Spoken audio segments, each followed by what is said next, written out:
दिवाळी सण अवघ्या काही दिवसांवर असल्याने कुंभार बांधवांची लगबग सुरू झालेली पाहायला मिळते। कुंभारांच्या कारखान्यामध्ये सध्या पणत्या, दिवे, नरकासुराचे मुखवटे बनवण्याचं काम जोरात सुरू आहे। सिंधुदुर्गच्या कुडाळ तालुक्यातील चंदन कुंभार यांच्या कुंभार शाळेमध्ये स्थानिक मातीपासून पणत्या, दिवे, मुखवटे बनवले जात आहेत। स्थानिक बाजारपेठेमध्ये या ठिकाणी याला चांगली मागणी आहे। कुडाळ MIDCतील कुंभार कुटुंब मागील 40 वर्ष या व्यवसायातून कुंभार कला जपत असल्याचं दिसून येते। याच संदर्भात चंदन कुंभार यांच्याशी संवाद साधला आमचे प्रतिनिधी रोहन नाईक यांनी। दिवाळीचा सण अवघ्या काही दिवसावर येऊन आला आहे आणि या असतानाच सिंधुदुर्गातील बाजारपेठांमध्ये पणत्या असतील, नरकासुरांच्या जी मुखवटे असतात ते विक्रीसाठी येत असतात। हे मुखवटे आणि पणत्या जे असतात दिवाळीसाठी ते इथे कुडाळ तालुक्यातील MIDC भागातील चंद्रकांत कुंभार कुटुंब बनवतात। मी त्यांच्याशी बोलतोय। कशा प्रकारे तुम्ही किती वर्ष ह्या पणत्या असतील, मुखवटे असतील ते बनवताय?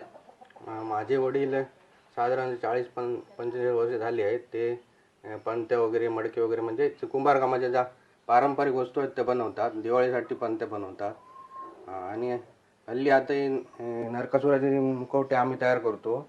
सध्या ते नरकासुराच्या स्पर्धा वगैरे भरवल्या जातात ना, त्यामुळे नरकासुरांच्या मुखवट्यांना डिमांड आहे इकडे।